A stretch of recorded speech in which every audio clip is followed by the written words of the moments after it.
भक्तों के पावन चरित्र में भगवान श्री कृष्ण की आज्ञा से देवराज इंद्र ने विश्वकर्मा जी को भेजा और पांचों पांडवों के लिए एक नगर का निर्माण हुआ जिसे इंद्रप्रस्थ नगर कहते हैं, जो अमरावती स्वर्ग की राजधानी उससे भी दिव्य भगवान ने बनाया। जबकि कौरवों ने ऐसी जगह भेजा इस खांडोप्रस्थ में जहां जनशून्य खंडहर पड़े हुए थे, वहां का राजा बनाया। समझो, यदि आपके साथ प्रभु हैं तो आप जहां जाओगे मंगल ही मंगल होगा, और प्रभु नहीं है तो चाहे जितना सुख वैभव इकट्ठा कर लो, अमंगल ही, अशांति ही, दुख ही रहेगी, देख लेना। इसलिए भगवान का आश्रय किसी भी परिस्थिति में कभी मत छोड़ो, परिस्थिति बदल जाएगी। देखो ना, यहां ईंट गारा से नगर नहीं बना, विश्वकर्मा जी ने दृष्टि से सब निर्माण कर दिया, और ऐसा निर्माण किया कि देवराज इंद्र की अमरावती भी वैसी सुंदर नहीं थी जैसी इंद्रप्रस्थ का निर्माण हुआ। इंद्रप्रस्थ का बड़ा विशाल वर्णन है इस ग्रंथ में, क्या क्या कैसे कैसे। फिर भगवान श्री कृष्ण ने विदा मांगी और चलते हुए कहा कि विशेष हमारा उपदेश तुम्हारे लिए यही है कि कभी आए हुए अतिथि और संत महात्मा का अनादर ना होने पावे, ये गृहस्थ का परम धर्म है। और देवर्षि नारद जी आएंगे, कुछ आपको उपदेश करेंगे, उसको अपने जीवन में धारण करना, ऐसा भगवान कहकर द्वारिकापुरी के लिए गए।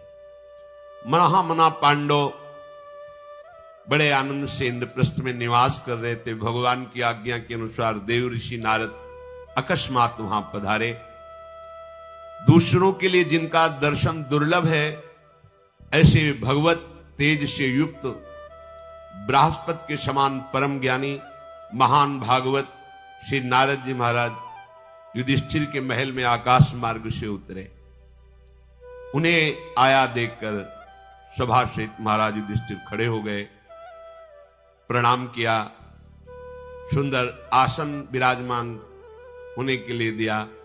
जब देवर्षि नारद सुखपूर्वक बैठ गए, तब विधि पूर्वक उनके चरण धोए, अर्घ्य निवेदन किया और अपने सहित संपूर्ण राज्य उनके चरणों में समर्पित कर दिया। महाराज, ये भेंट है, हम सब और जितना वैभव ये सब आपके चरणों में। नारद जी बहुत प्रसन्न हुए। फिर आशीष वचनों द्वारा तुम्हारे भगवत चरणारविंद में प्रीति हो, यह है फल समर्पण का, ऐसा बोले। और कहा तुम सब शांति से बैठ जाओ, जैसा मुझे भगवत आदेश है वैसा मैं तुम्हें बता रहा हूं। द्रौपदी जी को भी बुला लो। द्रौपदी जी भी आई। नारद जी ने कहा देखो, एकाग्रचित होकर मेरी बात सुनना। धर्म का आचरण ही जीवन का परम लाभ है, अधर्माचरण नहीं। पापाचरण करके यदि संपत्ति प्राप्त करोगे तो तुम्हारे परिवार को भी दुख भोगना पड़ेगा, तुम्हें तो भोगना ही पड़ेगा, लेकिन उस अधर्माचरण की कमाई का भोक्ता जो परिवार है, जिनके लिए तुमने अधर्माचरण पापाचरण किया है, उनको भी जलना ही होगा। नाना प्रकार की कामनाएं, अशांति, विघ्न, विपत्तियां तुम्हें चैन नहीं लेने देंगी। इसलिए मान लो, भले आप नमक रोटी खा के जियो, पर धर्माचरण करो, अधर्म से नहीं। अधर्म से कमाया हुआ धन संपत्ति दुख, विपत्ति, क्लेश, अशांति यही देगी।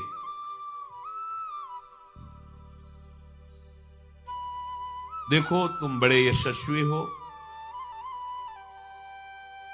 सबसे बड़ी बात यह है कि द्रौपदी जी पांचों को प्राप्त है। अगर हमारी नीति के अनुसार नहीं चलोगे तो कभी विरोध भावना भी प्रकट हो सकती है। इसलिए मैं भगवत प्रेरित होकर के तुम्हें जो कहूं उसके अनुसार ही तुम्हें आचरण करना है। भाई भाई में कितना भी प्रेम हो, पर यह विषय ऐसा है कि इसमें द्रोह पैदा हो जाता है। नारद जी ने शुंद और उपशुंद की भ्रातृ प्रेम की कथा और द्रोह की कथा दोनों बातें बताई। पीछे सत्संग में बता चुके हैं उदाहरण में सुंद और उपसुंद नाम के दो भयानक दैत्य थे। इन्होंने विचार किया अगर पृथ्वी पर विजय प्राप्त करनी तो पहले तपस्या करनी होगी। वो जितेंद्रीय रह करके दोनों भाइयों ने भारी तपस्या की, मंत्र जाप करते हुए कष्टमय जीवन। भगवान ब्रह्मा जी प्रसन्न हुए। ब्रह्मा जी ने कहा वरदान मांगो। उन्होंने कहा मैं अमर हो जाऊं। बोले असंभव, ये नहीं दे सकता, और कुछ मांगो।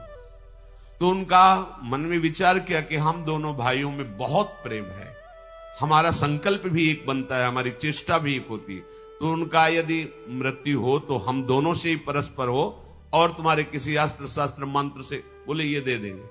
तथा अब वरदान प्राप्त करके इनका दुष्ट स्वभाव, ऋषियों के आश्रमों में आग लगा देना, गांव के गांव लोगों को नाश करना स्वभाव होता है, आसुरी स्वभाव होता है, दूसरों को दुख देना। अब तो बड़ा हाहाकार मच गया, क्योंकि ना किसी ऋषि के शाप से नष्ट हो रहे हैं, ना किसी अस्त्र से मारे जा रहे हैं। ब्रह्मा जी का वरदान है। देवताओं ने भगवान ब्रह्मा से प्रार्थना की कि आपके बल से बलवान होकर पूरे त्रिभुवन का नाश कर रहे हैं, अब आप ही रक्षा कर सकते हो, क्योंकि आपका ही वरदान है। ये ना अस्त्र शस्त्र या किसी मंत्र बल से किसी भी तरह परास्त नहीं हो सकते, तो हम देवताओं का बल भी इनके आगे व्यर्थ है। भगवान ब्रह्मा जी ने विचार किया और ध्यानस्थ होकर एक अप्सरा की रचना की, जिसका नाम तिलोत्तमा अप्सरा था। मतलब एक तिल देख लो तो मोहित हो जाओ, इतना सुंदर शरीर। तिलोत्तमा ने प्रकट होकर प्रणाम किया, क्या सेवा करें? जाओ शुंद उपशुंद में बैर प्रकट कर दो। अभी गई अभी आई। ये दोनों मदिरापान किए हुए बैठे हुए थे। अचानक एक गेंद पास आई, तो गेंद फेंकने वाले पर दृष्टि की तो तिलोत्तमा जी देखते ही होश उड़ गए। देव अप्सरा भी ऐसी आज तक नहीं देखी थी। तिलोत्तमा जी ब्रह्मलोक में रचना हुई, भगवान ब्रह्मा ने रचना ही इसीलिए की थी। दोनों दौड़े और दोनों एक साथ हाथ पकड़े, एक दाहिना एक बाएं। बड़े ने कहा छोड़, तेरी मां के समान पवित्र है, तेरी भाभी, मैंने पहले वरण किया। तिलोत्तमा जी ने छोटे की तरफ देखकर छोटे ने कहा गलत बात, आज तक हमने आपकी आज्ञा उल्लंघन नहीं की, ये आपकी अनुज वधू है, आपको देखना भी नहीं चाहिए। नहीं तुम्हारी बड़ी, ओ नहीं तुम्हारी, आपस में शुरू हुआ। तिलोत्तमा दोनों की तरफ देख के मुस्कुरा दी। अच्छा तुम सुंदरी बताओ किसका वर्ण करना चाहती हो? उनका वर्ण तो एक का ही करूंगी, पर आपस में आप निर्णय कर लो कि कौन हमारे योग्य है। बड़े ने कहा मैं सर्वगुण संपन्न तुम्हारे योग्य हूं। छोटे ने कहा हमारे बल से ही तुम विजयी हो रहे हो। तिलोत्तमा ने कहा देख लो, आप लोग देख लो। छोटे ने कहा देखो अगर आप अपने को बलवान मानते हैं तो मुझसे युद्ध कीजिए। बड़े ने कहा अभी तुम्हें ढेर कर देते हैं। ढेर हो गए, दोनों के प्रहार से ढेर हो गए। देर नहीं लगी, तिलोत्तमा अंतर्ध्यान हो गई और ब्रह्मा जी से कहा काम हो गया, दोनों खत्म हो गए। कोई मतलब तो महाराज, ये मैंने तुम्हें दृष्टांत इसलिए सुनाया कि तुम तो 5 हो और सर्वांग सुंदरी द्रौपदी हैं, कहीं कुछ फूट ना हो जाए, इसलिए हम तुम्हारे कल्याण के लिए कुछ नियम बनाना चाहते हैं। देवर्षि नारद जी के ऐसा कहने पर 5 पांडवों ने हाथ जोड़कर कहा प्रभु आप जो नियम बनाएंगे मैं अक्षरशः पालन करूंगा। तो नियम यह है कि द्रौपदी 1 वर्ष रहेंगी पास। 1 वर्ष महाराज युधिष्ठिर के पास, दूसरे वर्ष भीम, अर्जुन, नकुल, सहदेव। और जिस समय द्रौपदी जिसके पास हैं और वो एकांत में है तो 4 में से कोई नहीं जाएगा वहां। अगर वो चला जाता है तो 12 वर्ष तक उसे ब्रह्मचर्य रह के वनवास भोगना पड़ेगा। ये नियम है। पांडवों ने हाथ जोड़कर ये नियम स्वीकार कर लिया। महामुनि नारद जी ने प्रसन्न होकर कहा साथ में भगवत चिंतन करते रहना और ऐसे नियम का पालन करना, तुम्हारी उन्नति होगी। अंतर्धान हो गए नारद जी की प्रेरणा से पांडवों ने नियम बना लिया और कभी किसी का एक दूसरे से विरोध न हो, ऐसे मुख्यता भाव का ध्यान रखा। कुछ समय ही व्यतीत हुआ था, परीक्षा भी होती है, नियम की परीक्षा होती है, व्यवधान उपस्थित होता है। एक ब्राह्मण चिल्लाते हुए आया और महल के समीप कह रहा था कि रक्षा करो अर्जुन, रक्षा करो, हमारी कुछ गौएं थी, कुछ निर्दयी लोगों ने हमारी गौएं छीन ली और वो ले जा रहे हैं। अगर उनको ले गए तो फिर हमारे जीवन पोषण का कुछ नहीं बचेगा, तो जब नहीं बचेगा तो हम प्राण त्याग देंगे, आप हमारे गौओं की रक्षा करो। अर्जुन जी ने विचार किया कि उस समय महाराज युधिष्ठिर के सेवा में द्रौपदी जी थी कि ब्राह्मण का जबरदस्ती गोधन चुरा लेने वाले चोरों से तो युद्ध ही करना पड़ेगा, और अस्त्र तो महाराज के, प्रधान महाराज का महल और वही पांचों भाइयों के अस्त्र। ब्राह्मण की तरफ देखा, वो रो रहा था। अर्जुन ने विचार किया अगर अस्त्र नहीं लेता तो कैसे बात बनेगी, अगर अस्त्र लेने जाता हूं तो इस समय महाराज युधिष्ठिर विराजमान है द्रौपदी जी के साथ, अगर वहां गया तो 12 वर्ष का वनवास निश्चित, इधर अगर नहीं गया तो ब्राह्मण शरणागत होकर पुकार रहा है, ये तो भारी अपराध बन जाएगा, और इसमें तो महाराज की कीर्ति भी क्षय होगी, तो 12 वर्ष का वनवास मुझे तो भोगना पड़ेगा, ब्राह्मण की रक्षा होगी, महाराज की कीर्ति होगी, इसलिए मुझे जाना ही चाहिए महल के अंदर। मैं अधर्म मार्ग में कभी अनुसरण नहीं करता, अर्जुन ने विचार किया, भले मेरी मृत्यु क्यों न हो जाए पर मैं अधर्म नहीं कर सकता, और गौ ब्राह्मण साधु की रक्षा करना यह हमारा मुख्य धर्म है, प्रधान धर्म है। ऐसा निश्चय करके महाराज युधिष्ठिर के महल में प्रवेश किया और जहां विराजमान थे वहां अनुमति ली। महाराज, मैं अर्जुन आपको प्रणाम करता हूं और अपना अस्त्र लेने के लिए आया हूं। आदेश प्रसन्नता पूर्वक महाराज युधिष्ठिर ने दे दिया। अर्जुन ने अपना धनुष बाण उठाया और कहा, विप्रवर शीघ्र आइए, ये ब्राह्मणों को, संतों को दुख देने वाले मेरे भय से नहीं बच सकते, उनको भय होता है, वो ज्यादा भाग नहीं पाए होंगे, मैं अभी आपका गोधन वापस करता हूं। महाबाहु अर्जुन ने धनुष और कवच धारण करके रथ पर आरूढ़ होकर के जिस दिशा में गौओं को ले गए थे उधर गए और उन चोरों का वध किया और गोधन वापस ब्राह्मण को दिया। ब्राह्मण बड़ा प्रसन्न हुआ, आशीष देते हुए अपना गोधन लेकर वापस हुआ। पांडुपुत्र सव्यसाची धनंजय जब लौट के आए तो माता को और गुरुजनों को प्रणाम किया। महाराज युधिष्ठिर के पास सूचना भेजी कि मैं मिलना चाहता हूं। महाराज आए तो उनका, प्रभु, जो नियम था उसको मैंने भंग किया, इसलिए देवर्षि नारद जी के द्वारा निश्चित की हुई नियम के अनुसार मैं 12 वर्ष वनवास स्वीकार करता हूं, मुझे प्रायश्चित करना ही पड़ेगा। हम लोगों की शर्त थी, इसलिए। अर्जुन के मुख से बात सुनकर के धर्मराज लड़खड़ा गए एकदम। ऐसा नहीं, ऐसा नहीं, बिल्कुल कोई अपराध तुम्हारे लिए नहीं बना, देखो मैं बड़ा हूं और मेरे पास तुम्हारा जाना कोई दोषयुक्त नहीं, अगर तुम्हारे पास मैं जाता तो दोषयुक्त होता। धनंजय, तुम ऐसे वचन मत बोलो, ये वचन ही मुझको दुख दे रहे हैं कि 12 वर्ष तुम हमसे अलग रहोगे। बड़ा भाई यदि घर में विराजमान है तो छोटे भाई के जाने का निषेध नहीं है, परंतु छोटा भाई यदि अपनी पत्नी के साथ विराजमान है तो बड़े भाई का जाना धर्म का लोप हो सकता है। अर्जुन बोले, प्रभु, देवर्षि नारद जी के नियम में बहानेबाजी नहीं चलेगी। आप जानते हैं कि आप इस समय भ्रातृ प्रेम के कारण ऐसा बोल रहे हैं, वस्तुतः नियम यही था, और हम कभी सत्य से विचलित नहीं होते, और आप सत्यवान हैं, आपको विचलित होने देंगे नहीं। इसलिए मैं शपथ पूर्वक कहता हूं कि मैं 12 वर्ष अब महल में नहीं रह सकता, जंगल में निवास करूंगा। महाराज युधिष्ठिर को अनमने होकर ही सही पर आदेश देना पड़ा। 12 वर्ष ब्राह्मणों से वनवास की प्रक्रिया, क्या कैसे रहना चाहिए, और उसकी दीक्षा लेकर वहां से अर्जुन जी चल पड़े। कैसे धर्म का पालन करने वाले, महाबाहु अर्जुन जब जाने लगे तो कुछ वेदज्ञ ब्राह्मणों ने कहा कि हम आपको अकेला नहीं जाने देंगे, आपके साथ चलेंगे।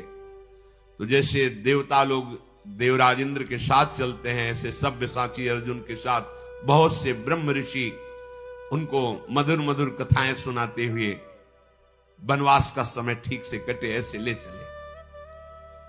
अर्जुन वनवास के समय रमणीय वन, सरोवर, नदी, सागर, पुण्य तीर्थों को देखते हुए धीरे धीरे गंगा द्वार हरिद्वार में पहुंचे। वहां कुछ समय के लिए निवास किया। गंगा द्वार में ब्राह्मणों ने अनुष्ठान किया, गंगा स्नान करके अग्निहोत्र के लिए अग्नि प्रकट की।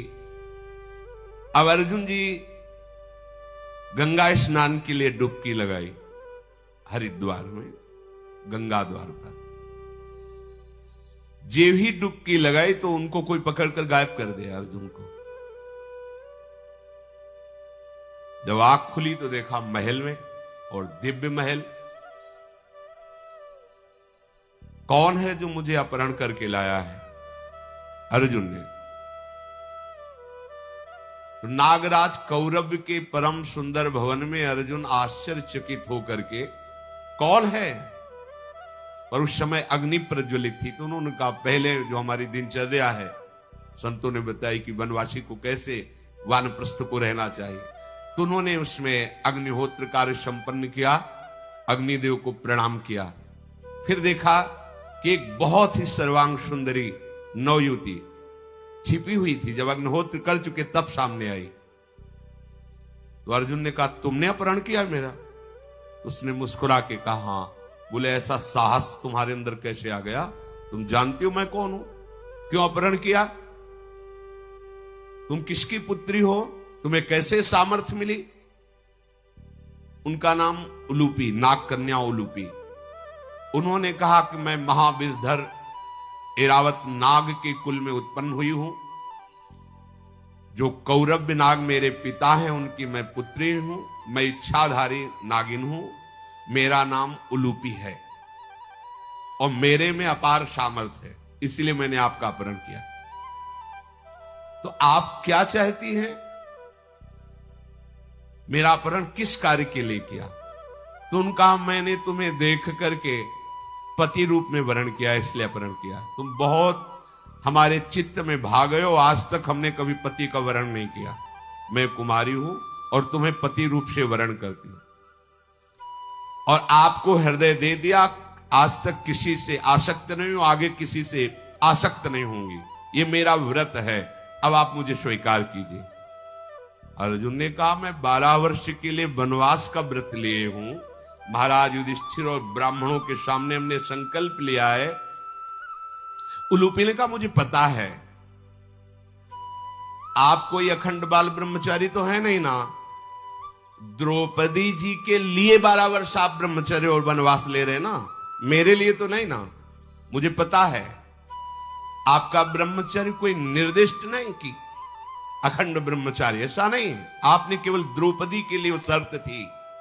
मैं ये सब जान करके आपका अपहरण किया हूं, इसलिए आप वनवास कीजिए, पर मुझे पत्नी रूप में स्वीकार करें। यह द्रौपदी के लिए नियम बनाया गया था। ये कोई आपका संकल्प ऋषियों के द्वारा आजीवन नैष्ठिक ब्रह्मचर्य नहीं है। और मैं बहुत दुखी आर्त होकर आपकी शरण में हूं कि आप जैसा मुझे पति त्रिभुवन में नहीं मिला, और मुझे अच्छा लगा और मैंने वर्ण किया। अब मेरी इस आशा को आप मत तोड़िएगा। और वो रोते हुए अर्जुन के चरणों में याचना किया। नागराज कन्या उलूपी के ऐसा कहने पर कुंती कुमार अर्जुन कुछ समय तक मौन होकर शांत हो गए और धर्म का चिंतन करने लगे कि मेरे हृदय में प्रेरणा करो, क्या ये मेरे भाग्य विधान से ऐसा है? फिर अर्जुन को अंदर से प्रेरणा आई कि ये ऐसा ही विधान है। उलूपी को स्वीकार किया अर्जुन ने और काफी समय तक उसके समीप रहे। अर्जुन फिर वहां जाने को तैयार हुए। उलूपी के गर्भ से महान बल पराक्रमी इरावान नाम का पुत्र प्रकट हुआ। और उलूपी ने कहा, आपने मुझे जीवन दान दिया, आप मेरे पति रूप हुए, तो मैं आपको ये शक्ति देती हूं कि चाहे जितना अगाध जल हो, कभी आप डूबेंगे नहीं, जल में कभी नहीं डूबेंगे। और कोई भी विषैला जंतु आपको काटेगा तो आपके ऊपर विष नहीं चढ़ेगा। महाराज, मैं आपके इस पुत्र के सहारे जीवन व्यतीत कर लूंगी और सदैव आपके ही रहूंगी। अर्जुन वहां से पश्चिमी समुद्र के तट पर होते हुए जितने तीर्थ देवालय, इन सब की यात्रा दर्शन करते हुए आगे बढ़े। प्रभास क्षेत्र में अर्जुन गए।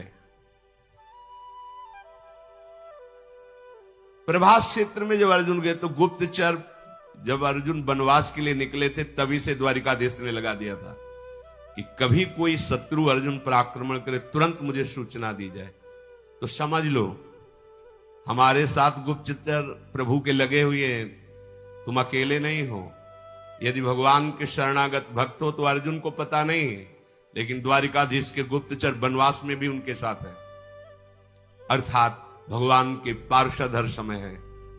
पुत्र के लिए निकला मुख से नारायण और भगवान पार्षद प्रकट, अर्थात सर्वत्र जिनकी गति है ऐसे भगवत पार्षदों द्वारा भक्त सुरक्षित रहता है। उसको पता नहीं होता पर वो निर्भय रहता है इसी बल से। गुप्तचरों ने जाके सूचना दी कि रमणी प्रभास क्षेत्र में अर्जुन जी का पदार्पण हुआ है। तो अपने परम मित्र कुंती नंदन अर्जुन से मिलने के लिए प्रभु श्री कृष्ण परिकर सहित प्रभास क्षेत्र में गए। दोनों आपस में हृदय लगा करके मिले। इन्हीं के अंश से भगवान नर नारायण ही है। भगवान श्री कृष्ण ने पूछा, अर्जुन कैसी वनवासी दिनचर्या चल रही है? तो उनका प्रभु, बहुत से तीर्थों में ऋषियों की बड़ी कृपा मिली, बड़ा तीर्थों का पावन अवगाहन हुआ, सारा का सारा वृत्तांत सुना दिया। सब कुछ सुनकर भगवान श्री कृष्ण बोले, हाँ ऐसी ही कृपा होती है, तीर्थों में ऋषियों में सहज उदारता होती है, हृदय को पावन कर देती है। भगवान श्री कृष्ण और अर्जुन दोनों प्रभास क्षेत्र में इच्छानुसार विचरण किए। बहुत ही दिव्य रविवर्तक पर्वत है, वहां ठहरे। भगवान श्री कृष्ण ने कहा, इतना लंबा तीर्थ यात्रा करके आ रहे हो तो कुछ गुप्त बातें भी तो बताओ। तो समझ गए। उन्होंने बताया, प्रभु एक उलूपी नाम की नाग कन्या मिली और ऐसा ऐसा। फिर वहां से जब मैं आगे बढ़ा तो मणिपुर नाम का एक नगर था, वहां चित्रांगदा नाम की राजकुमारी, और वहां के राजा ने उस राजकुमारी को मुझे समर्पित किया। और उन्होंने कहा कि हमारे कुल में भगवान शंकर की कृपा से पुत्री प्रकट हुई है और ये हमारे पुत्र की तरह है, पर इसका वरण आपसे ही होगा, मुझे पहले से ही पता है, तो इसलिए आप इसे स्वीकार करें, पर रहेगी हमारे यहां। तो चित्रांगदा से बभ्रवाहन नाम का पुत्र, महान बलशाली। और फिर प्रभु अन्य तीर्थों में विचरण करते हुए यहां प्रभास क्षेत्र में हम आए। भगवान की आज्ञा से रविवर्तक पर्वत बहुत सजाया गया था, बहुत सुंदर, वैसे स्वाभाविक है भी, सरोवर, लता पता, बहुत विशाल पर्वत है। भगवान श्री कृष्ण के साथ बैठकर सुंदर सुंदर भोग आरोगे। वहां सुंदर शैया की व्यवस्था हुई। अर्जुन और महाबाहु श्री कृष्ण तीर्थों, कुंडों, पर्वतों, नदियों, वनों के संबंधों का अनुभव करते हुए वो सब चर्चा करते रहे। फिर सुखदायिनी शैया पर दोनों ने शयन किया। जब प्रातः काल हुआ तो आवश्यक कार्य करके भगवान श्री कृष्ण के द्वारा अभिनंदित होकर सुवर्ण में रथ में बैठ करके द्वारिकापुरी गए। द्वारिकापुरी में बड़ा स्वागत हुआ अर्जुन जी का। अर्जुन जी को देखने के लिए लाखों की संख्या में द्वारिकापुरी के लोग आए। और भगवान श्री कृष्ण अर्जुन जी के दर्शन करके बहुत प्रसन्न हुए। अर्जुन जी का बड़ा आदर द्वारिकापुरी में हुआ। फिर इसके बाद महल में ले जाकर सुंदर सुंदर पदार्थ अर्जुन के सामने परोसे गए, पर परोसने में इस समय दास दासियां नहीं थी। महल में जो अपने निज जन है वहां फिर अपने पर, तो सुभद्रा जी परोसने के लिए आए। और सुभद्रा जी का ऐसा सुंदर स्वरूप, ग्वालिनी वेश और ऐसा सुंदर स्वरूप। अर्जुन जी तो सौंदर्य स्वरूप है ही, तो परस्ती कम थी, अर्जुन जी को ज्यादा देखती थी।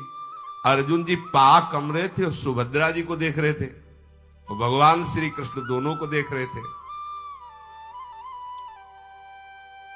कौतूहल पूर्ण ये दृश्य भगवान श्री कृष्ण देखते रहे। बहन है सुभद्रा जी।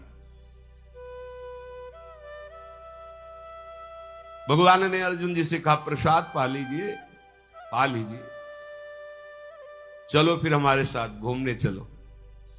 वन विहार के लिए निकले।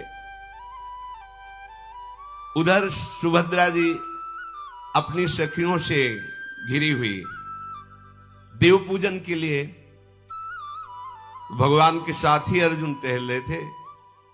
अर्जुन जी की दृष्टि प्रभु से हटी, सुभद्रा जी पे जा लगी। सुभद्रा जी की अर्जुन जी पर दृष्टि। भगवान श्री कृष्ण ने देख करके कहा, कुंती नंदन, क्या मेरी बहन तुम्हें पसंद आ गई क्या? तुम्हारा कल्याण हो। नाम हम बता देते, सुभद्रा नाम है, और ये मेरे पूरे वंश की लाडली है। पूरा वृष्णि वंश से प्यार करता है। तुम्हारा विचार मुझे कुछ अलग ही लग रहा है। ये मेरी बहन वसुदेव जी की पुत्री, अनुपम रूप सौंदर्य से संपन्न, हमें लगता है तुम्हारे मन को मोहित कर लिया है। ये वृष्णि कुल की कुमारी, ये सुभद्रा आकर्षित दिखाई दे रही, तो क्या जो मैं सोच रहा हूं तुम्हारे मन में है क्या? अर्जुन ने कहा, हाँ महाराज, ऐसा ही हमारा मन आकर्षित हो रहा है।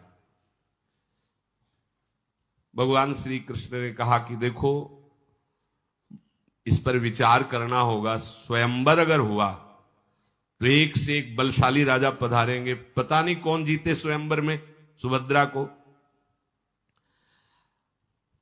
मुझे एक ही उपाय दिखाई दे, भगा ले जाओ। देखो, भगवान कह रहे हमारी बैल को भगा ले जाओ। देखो, हम धर्मयुक्त कह रहे हैं कि महान सूरवीर क्षत्रिय कन्या का हरण करके विवाह करते हैं, एक ये रीति है। इसी रीति से रुक्मिणी जी का भगवान ने पाणी ग्रहण किया था। मेरी राय है कि तुम मेरी कल्याणमयी बहन को हरण करके ले जाओ। स्वयंवर में पता नहीं परिणाम क्या आवे। तो अर्जुन जी ने कहा कि आपकी आज्ञा तो ठीक है बलराम भैया, वो तो हल मूसरे का चिंतन करेंगे तुरंत, तो उनका वो सब हम देखेंगे। तुम अर्जुन और भगवान श्री कृष्ण ने ऐसा निश्चय किया। भगवान ने दारुक का स्मरण किया, जो भगवान का दिव्य सारथी है। तुरंत किसी विशेष वाहन के द्वारा गुप्तचर को भेजो और युधिष्ठिर जी से यह अनुमति ले। अर्जुन की और हमारी ये भी राय कि महाराज युधिष्ठिर यदि हां कह देते हैं तो आगे का कार्य शीघ्रगामी वाहन के द्वारा जाकर महाराज युधिष्ठिर से प्रार्थना की। महाराज युधिष्ठिर ने कहा यदि भगवान श्री कृष्ण ऐसा कहते हैं अपनी बहन के लिए, हमारा तो अहोभाग्य है, सौभाग्य है। और इस पक्ष से कन्या गई भी है, वसुदेव जी की बहन कुंती जी है ना। ये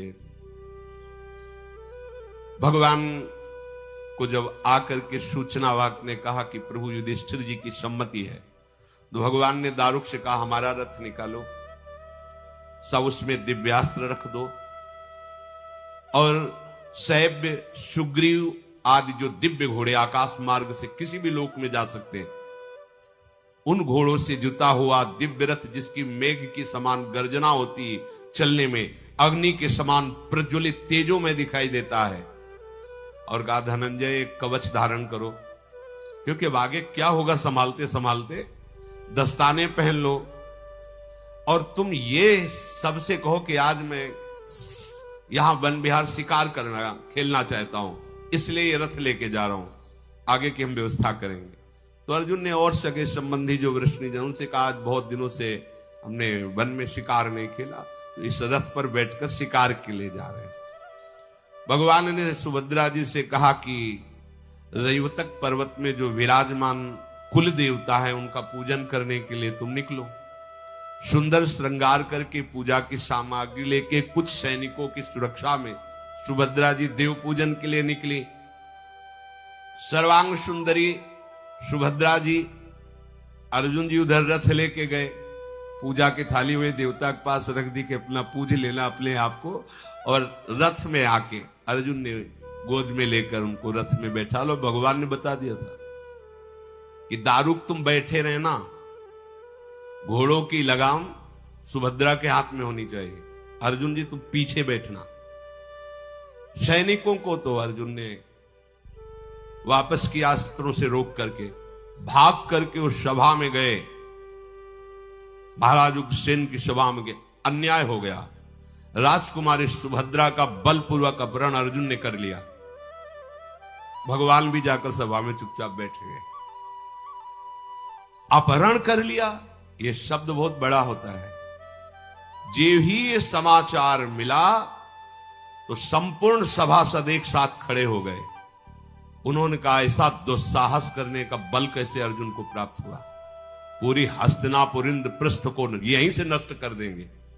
भगवान बलराम जी ने हल का स्मरण किया, मूषल का स्मरण किया, तो हाल ऐसा था कि वो वहीं खड़े खड़े चाहे तो हस्तिनापुर को घसीट सकते हैं, खड़े खड़े चाहे तो इंद्रप्रस्थ को मिटा सकते हैं। संकर्षण है इन्हीं की आग प्रकट की हुई मुख से संपूर्ण प्रलयाग्नि बढ़ती है। सब वीर बिल्कुल तैयार। बलराम जी की दृष्टि गई प्रभु श्री कृष्ण पर, मंद मुस्कुराते हुए शांत बैठे। दुंदुभियां बजने लगी, युद्ध की घोषणा हो गई, सारे सैनिक तैयार। रथ किसका था, कहां से रथ प्राप्त हुआ? सैनिकों ने कहा कि वासुदेव का रथ था। और उनकी तरफ देखा तो चुप बैठे थे। तो उनका अरे मूर्खों रुको, तो सैनिकों से कहा ये चुप काहे को बैठे हैं, इनकी बहन नहीं है क्या? बलराम जी नजदीक गए, बोले तुम युद्ध के लिए तैयार नहीं हो क्या? तुम क्यों चुप बैठे? तुम्हारा रथ कैसे अर्जुन को मिल गया? उन्होंने कहा कि देखो प्रभु, आप हमसे बड़े हो, पर विचार पूर्वक हर कार्य करना चाहिए। सैनिक को बुलाओ जिससे सूचना दी। जी, क्या दृश्य देखा वैसे ही बताओ। दारुक सामने बैठे थे, रथ सुभद्रा हाँक रही थी, अर्जुन पीछे बैठे थे। बोले भैया मुझे लगता है सुभद्रा ने अर्जुन का अपहरण कर लिया। सैनिकों से पता चल, आप देख लो पहले, अगर अर्जुन बलपूर्वक सुभद्रा को पीछे बैठा ले होते और स्वयं अर्जुन शांत बैठे हैं, सुभद्रा रथ हाँक रही, तो आप ये क्या दर्शा रहा है कि सुभद्रा अर्जुन पर मोहित हुई, अर्जुन का अपहरण कर लिया। तो आपको क्या उचित है? अर्जुन क्या दंड के पात्र हैं? और कहीं इस स्थिति में अपनी सीमा से सुभद्रा आगे निकल गई तो आप उत्तर देने लायक रहेंगे कि बलराम की बहन सुभद्रा ने अर्जुन का अपहरण कर लिया?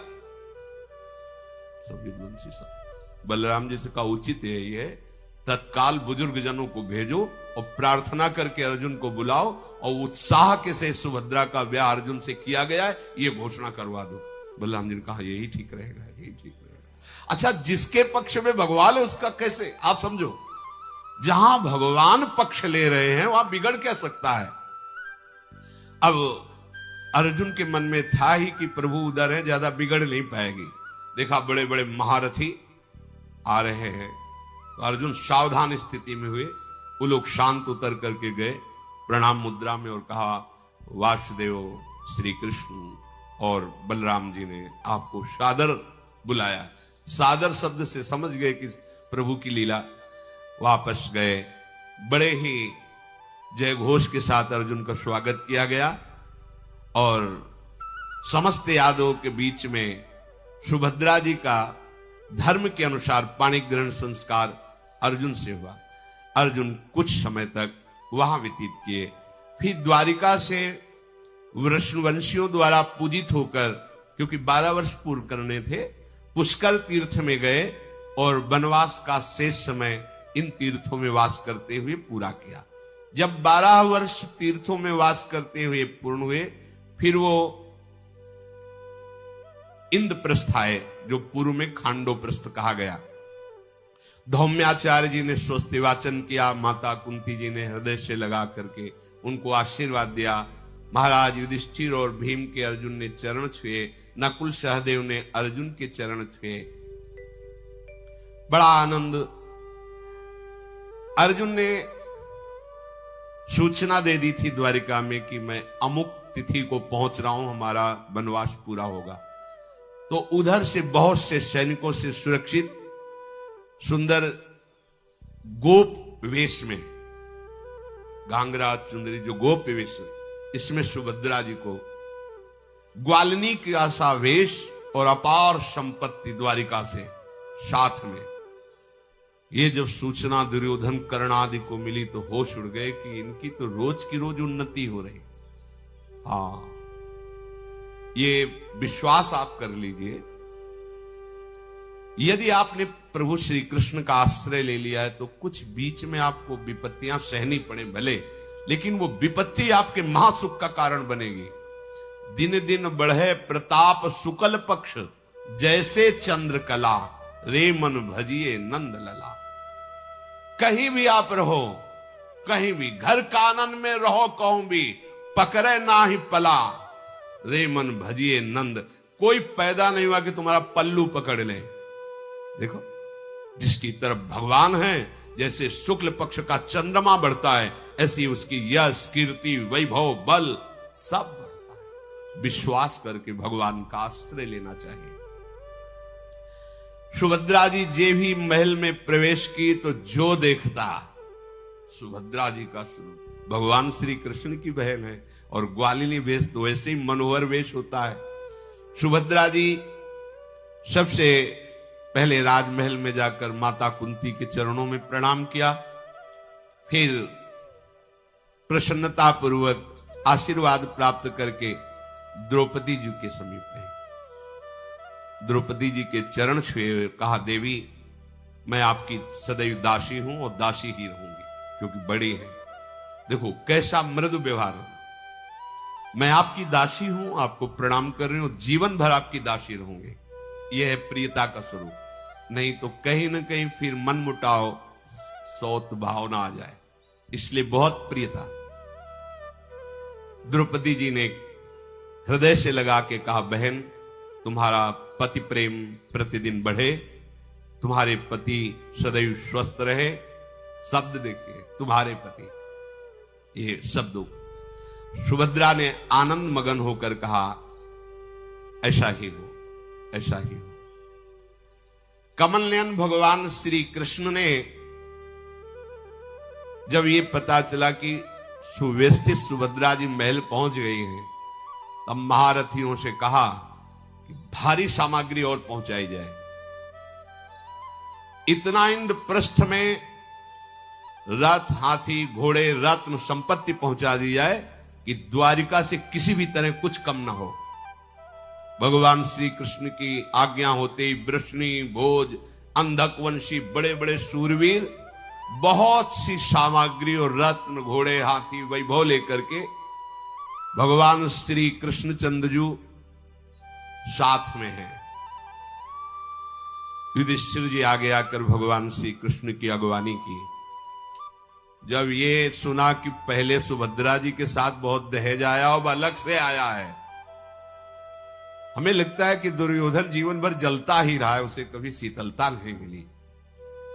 जहां वो शीतलता की बात सोचा कि हस्तिनापुर से निकाल दिया, अब खांडोप्रस्थ में देखो कैसे रहेंगे, तो इंद्रप्रस्थ बन गया। कोई वैभव, एक भी वैभव नहीं दिया। और वहां महावैभव इकट्ठा हो रहा है। अगर ईर्ष्या करोगे, द्वेष करोगे, तो भगवान जीवन भर तो सुरक्षित रखेंगे तुम्हारी ईर्ष्या द्वेष, और उसी में जलते रहोगे। नहीं कर, इसे मिटाना चाहिए। पुरुषोत्तम भगवान श्री कृष्ण और वृषणवंशी वीरों ने नगर में प्रवेश किया और राजभवन में जाकर के सब भेंट सामग्री, पहाड़ के पहाड़ रत्न एकत्रित कर दिए। भगवान ने अर्जुन जी को और अपनी बहन सुभद्रा जी को मंगलमय आशीर्वाद दिए, खूब संपत्ति। महाराज युधिष्ठिर हाथ जोड़कर प्रभु से कह रहे, प्रभु हमारी संपत्ति तो आप हैं, कभी हमारे हृदय में इसके प्रति महत्व न पैदा हो, ध्यान दीजिए। हो सकता है कोई पूर्व वासना रही हो हृदय में, उसकी पूर्ति के लिए भगवान वैभव दे दे, तो ये ध्यान रखना कि वैभव भगवान की कृपा नहीं है। अगर वैभव को कृपा और संपत्ति मान लेंगे तो भगवत भजन में बाधा आ जाएगी। जब सुदामा जी को सुदामापुरी मिली और उनको पता चला कि सुदामापुरी मिली, तो उन्होंने यही कहा था पत्नी से कि प्रिय तुम्हारी इच्छा थी ना, तो तुम महल में रहो, हम नहीं रहेंगे, हम तो झोपड़ी में ही रहेंगे, और हमारी संपत्ति श्री कृष्ण ही है, हमारे जैसी दिनचर्या वैसी चलेगी। बहुत मनाने पर बाद में भक्त का हृदय ऐसा होना चाहिए कि महत्व बुद्धि केवल भगवान में हो, भगवान की माया वैभव में नहीं। हो सकता है बड़े बड़े महापुरुषों के जीवन में देखा गया, वो सम्राट हैं, वो वैभव है, वो सब, लेकिन युधिष्ठिर जी क्या कह रहे हैं कि प्रभु ऐसी कृपा करते रहना कि ये जो आप दे रहे हो ना, इस पे महत्व बुद्धि ना हो, आप पे महत्व बुद्धि हो। भक्त की प्रभु में महत्व बुद्धि होती है, प्रभु के वैभव, प्रभु की इस बाहरी कृपा पे नहीं होती है। और इसका कोई महत्व वास्तविक भी नहीं है, क्योंकि ये टिकाऊ नहीं है। चाहे जितना बड़ा महल हो, रत्न हो, वैभव हो, शरीर छूटेगा क्या रहेगा? जब शरीर ही चला जाएगा तो क्या रहेगा? इसलिए सबसे बड़ा महत्व का विषय भक्त के हृदय से कभी भगवत चिंतन नहीं जाना चाहिए।